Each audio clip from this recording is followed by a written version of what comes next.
Souverain peuple des nations du monde entier, protégé par la loi suprême, la puissance du droit international et la charte de toutes les nations, Monsieur le Président du Conseil de sécurité des Nations Unies, Vos Excellences membres des Nations Unies,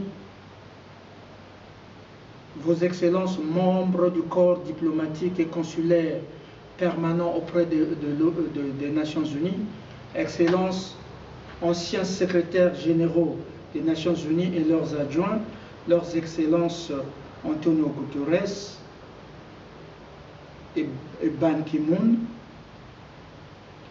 Votre Sainteté le Pape François, le clergé, le Dalai Lama et les chefs spirituels de toutes les confessions religieuses dans le monde, Vos Majestés, rois et reines, princesses et princes, duchesses et ducs, altesses des familles royales,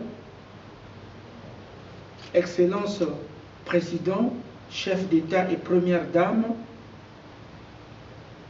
de l'indulgence de la non-reconnaissance du statut des transgendres comme premiers hommes, mais qui sont protégés en tant qu'humains par le droit international, Excellences, Premier ministre et chef du gouvernement, honorables députés et vénérables sénateurs, gouverneurs des provinces et des comtés, lieutenants-gouverneurs, honorables actuelles et anciennes premières dames, à vous toutes les femmes du monde entier qui nous avez soutenus et continuent à nous soutenir, et que par votre soutien vous êtes maltraités, arrêtés et détenus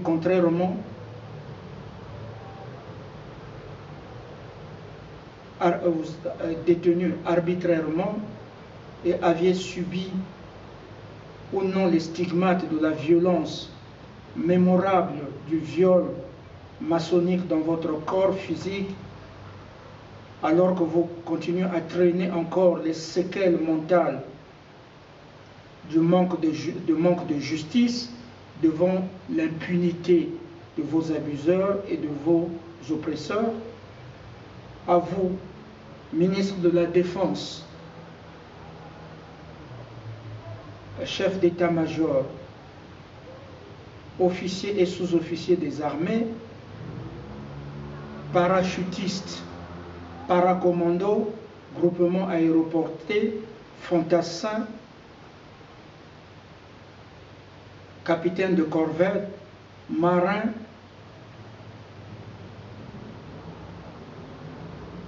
chefs des corps des armées et des soldats. À vous, chefs des missions et casques bleus des Nations Unies, dévoués au service public de maintien de la paix à travers le monde.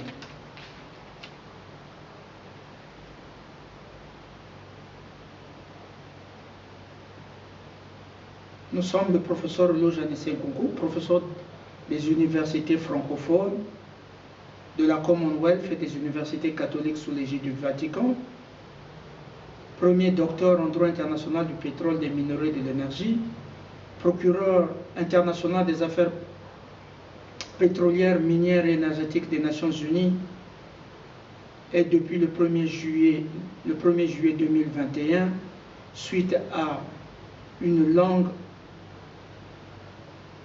élection répétée 500 fois, vous nous avez élu secrétaire général des Nations Unies. Vous l'avez confirmé le 1er juillet 2022, reconfirmé le 6 avril 2022.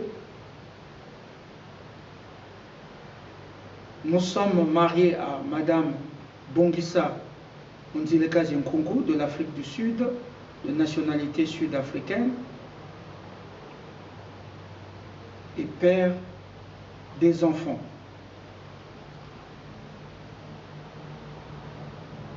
Mon père Gabriel Nkunku et ma mère Biemi Hélène, assassinés le 8 juin 2020 au Congo-Brazzaville. Nous sommes nés dans la capitale même de Mbanza, Congo, le Congo avec grand K, le 19 décembre 63 à Lenzolo. Nous avons aussi notre père adoptif suisse, ancien prêtre Philippe Beau, grâce auquel nous sommes revenus après la maltraitance en Afrique, après avoir été exposés à la mort au poison.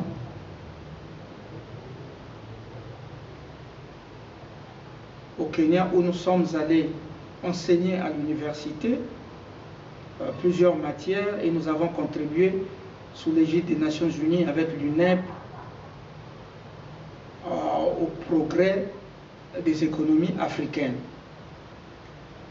Permettez-nous maintenant d'observer une minute de silence pour tous ceux et celles qui ont voulu vivre ce changement ou qui ont risqué leur vie pour ce changement, pour lequel nous aspirons tous, mais ont laissé cette vie soit vaincue par le terrorisme et la franc-maçonnerie, soit leurs moyens de meurtre, comme le Covid et les variants, des tests auxquels nous avons été soumis sans notre consentement.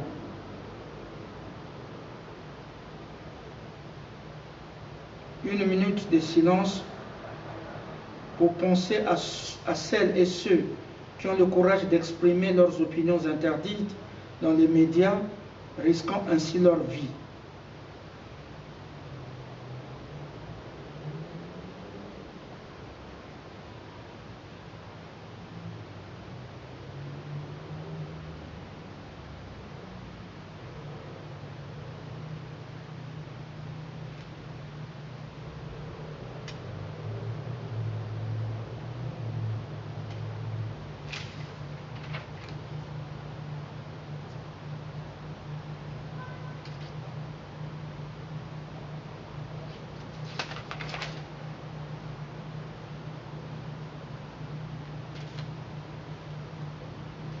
Dans le passé, nous nous sommes déplacés chez vous comme procureur international des affaires pétrolières et minières. Nous sommes allés presque dans quelques pays qui représentent tous les continents. Vous nous avez accueillis chez vous pour trouver ensemble des solutions sur l'économie, sur l'éducation, sur la sécurité énergétique, sur l'industrialisation, sur les infrastructures. Nous avons eu l'honneur d'être accueillis au Texas. Nous sommes allés également en France, en Grande-Bretagne, nous sommes allés en Asie et travaillé ensemble avec les pays de l'OPEP. Nous sommes allés en Afrique, travailler avec la Banque internationale la Banque interaméricaine de développement, travailler avec l'Amérique latine et les Amériques. Car nous étions conscients, et nous le sommes toujours, que ce n'est pas facile de gérer des milliards de personnes dans la planète, dans notre planète. La diplomatie ne s'improvise pas, requiert le professionnalisme et l'expérience.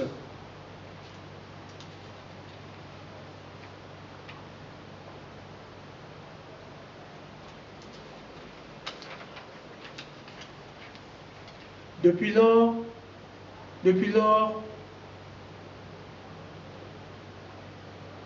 nous faisons face à des menaces. Depuis plus de 10 ans maintenant, nous faisons face à des menaces. Nous avons fait face à des menaces. Nous avons fait face aux calomnies, aux mensonges.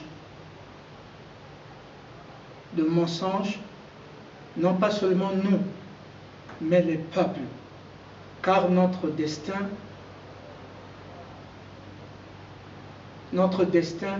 est celui de la libération des peuples. Il ne s'agit pas de la recherche du leadership, il ne s'agit pas d'être en concurrence avec qui que ce soit, mais il s'agit d'un destin forgé dans les expériences de maltraitance, d'un destin inné, préparé par le Tout-Puissant, un destin glorieux de justice, un destin qui a été forgé du séminaire jusqu'à dans les plus hautes écoles de sciences pour trouver des solutions des peuples. Et si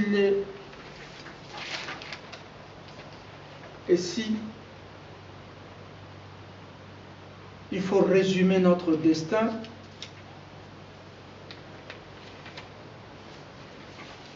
il serait intéressant de croiser toutes ces personnes que nous avons côtoyées, les hommes et les femmes, mais aussi le pape François, qui représente les hommes. Comprendre notre parcours, c'est aussi,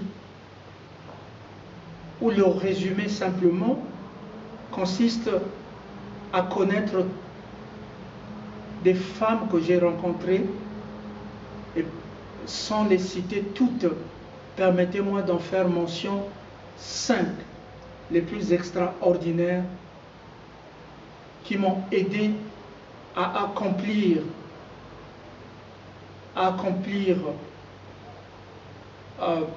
des responsabilités auprès des Nations Unies pour vous aider à rebâtir votre économie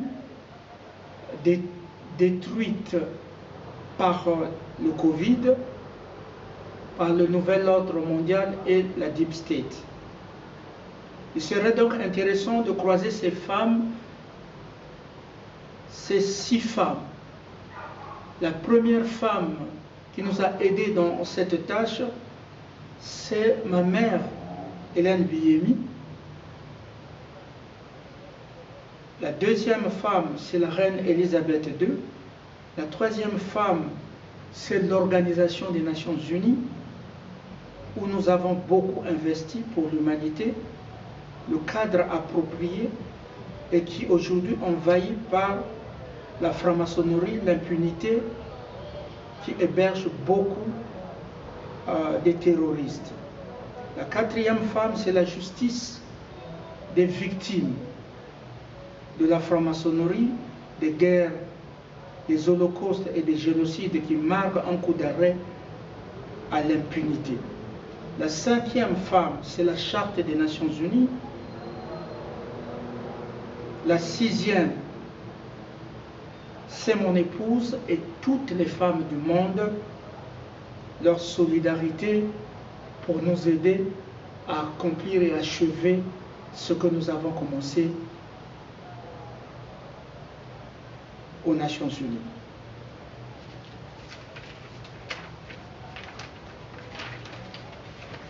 Mesdames et messieurs, Excellences, nous n'allons pas faire de grands discours. Nous n'avons pas préparé un long discours. Mais nous voulons ici partager un résumé de ce qui se passe maintenant. Et pourquoi le droit international et nos compétences internationales sont recherchées pour vous mettre à l'abri de la mort, pour vous mettre à l'abri de l'insécurité, de la pauvreté, des terroristes. Dans quel monde vivons-nous? Voilà la question que nous nous posons. Boutros Ghali, l'ancien secrétaire général des Nations Unies, dans son discours à Tunis en 1996, indiquait que la globalisation du monde contemporain nous projette dans une société sans cesse qui transcende les frontières étatiques, qu'il s'agit de la circulation des marchandises ou des capitaux, de la diffusion de l'information, de la protection de l'environnement, de la maîtrise de l'avenir démographique, de la répression du crime transnational et maçonnique et de la lutte contre le terrorisme. Il est désormais évident que ces questions se posent à l'échelle planétaire et ne peuvent que très partiellement être appréhendées à l'échelle de l'État-nation. C'est toujours lors des grands bouleversements de l'histoire que le droit international a su faire émerger les valeurs sur lesquelles fonder son nouvel édifice. Pourquoi le droit international doit agir contre les droits nationaux et les gouvernements ont failli? Eh bien, dans quel monde vivons-nous? Nous vivons dans un monde où l'impunité devant les crimes des innocents devient la norme, où la haine raciale utilise le Covid variant et les traîtres noirs pour décimer les peuples, où les institutions ne représentent plus grand-chose et sont complices des massacres des innocents, où les institutions deviennent des laboratoires des génocides, de préparation des génocides et du terrorisme, où les gouvernements ne peuvent plus protéger leurs citoyens et citoyennes, chacun ou chacune fait ce qu'elle veut, où la police et l'armée deviennent les pires ennemis des populations qu'elles sont censées protéger. Notre destin croise ainsi ces défis, ces injustices, les hommes et les femmes qui les subissent au quotidien, mais également leur parcours de la vie directement à la mort, sans avoir parfois décroché un emploi, où de nombreuses personnes dorment le ventre affamé, où la notion du petit déjeuner ou dîner a disparu, où les gens mangent au hasard,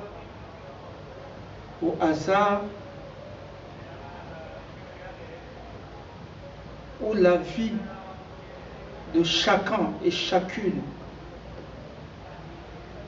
et vos enfants est en danger, ainsi préparés par de longues années depuis le séminaire, dans les monastères, dans des écoles de haute science, des expériences de trahison, des virus, des empoisonnements, des trahisons jusqu'au lit conjugal, que personne n'a vécu à ce stade. Nous avons pu émerger, transcender les rancunes et la haine des persécuteurs pour proposer au peuple meurtri notre programme des Nations Unies que vous connaissez, qui se définit comme plan d'allègement de leurs souffrances pour progresser vers la liberté, la justice, l'indépendance financière et la santé pour tous, la prospérité économique pour tous, la lutte contre la pauvreté, le chômage et promouvoir l'éducation pour tous. Nous ne reviendrons pas sur nos accomplissements aux Nations Unies et sur le terrain qui parlent d'eux-mêmes. En revanche, il serait intéressant de voir ce que nous avons accompli depuis que vous nous avez élus comme secrétaire général des Nations Unies, en attente d'un transfert de pouvoir à New York entre l'ancien secrétaire général de l'ONU et nous qui sommes élus.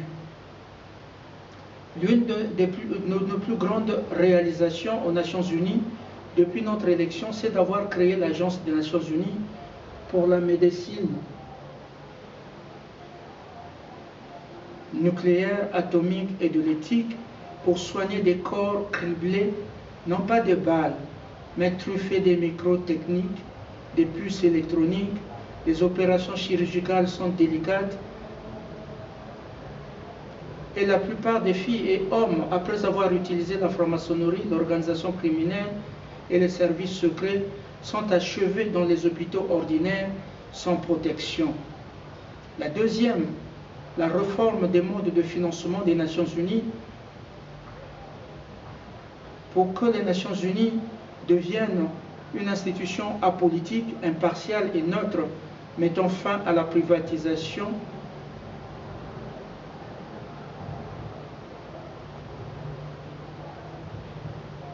du palais pour tous.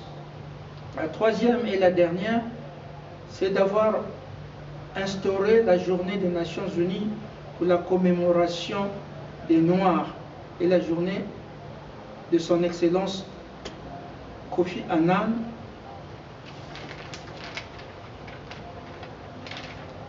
ses contributions.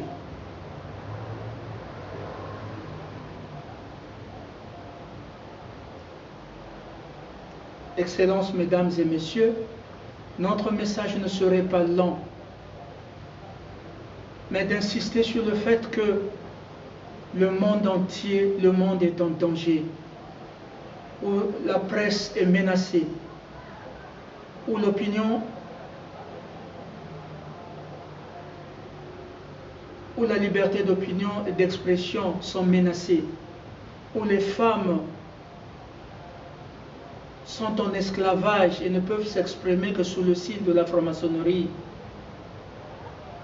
où les hommes sont tués sans travail. Voilà le monde que nous vivons, un monde dangereux, où les lois ne sont plus respectées. Nous venons donc humblement vous proposer encore notre combat, notre plan de relance économique, notre plan pour les retraites des anciens,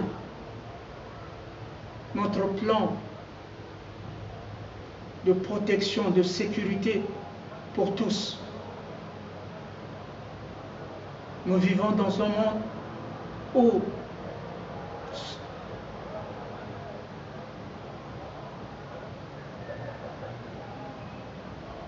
les persécuteurs croient que la meilleure façon de sauver nos aînés, c'est de les tuer.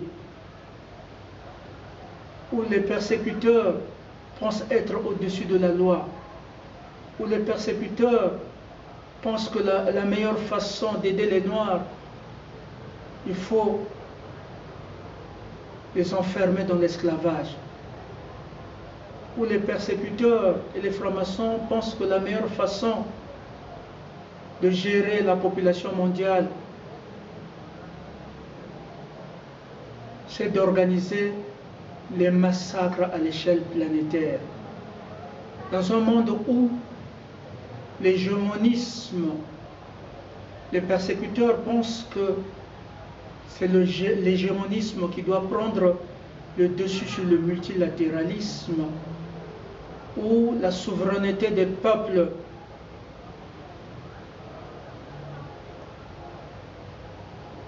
doit disparaître. Dans un monde où l'honnêteté, l'intégrité, la morale ne sont que des mots, devant la perspective d'une belle somme d'argent s'évanouissent du jour au lendemain.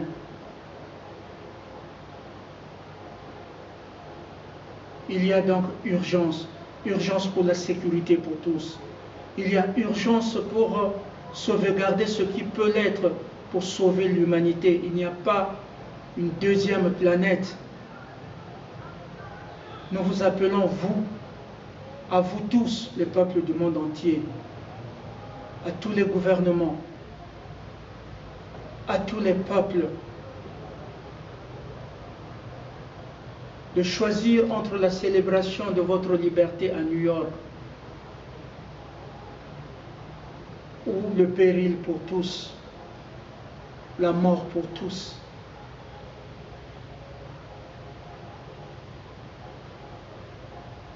Nous vous appelons à vous, peuple du monde entier, à une coopération internationale pour éviter le péril, pour éviter le désastre.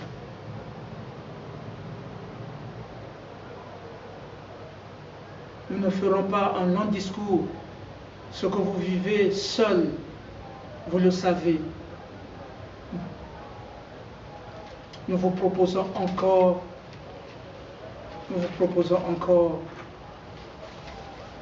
de venir ensemble pour sauver la démocratie, pour sauver les libertés, pour sauver vos constitutions, pour sauver le droit international, pour être dans la lignée des pères fondateurs de l'Organisation des Nations Unies, nous redonner les moyens pour rebâtir l'économie pour tous, les finances pour tous, la justice pour tous, l'éducation pour tous, la santé pour tous, et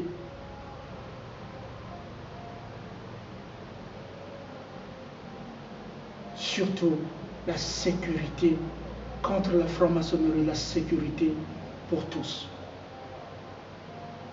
Nous vous remercions.